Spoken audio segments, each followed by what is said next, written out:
بسم الله الرحمن الرحيم. الرحمن علم القرآن خلق الإنسان علمه البيان.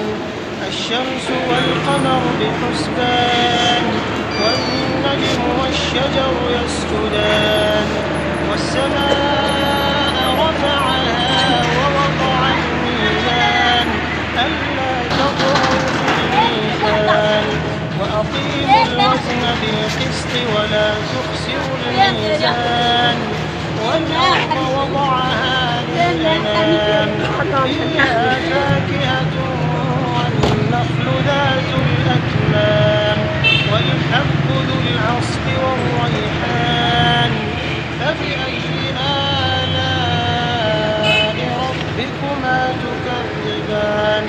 خلق الإنسان من صلصال كالفخار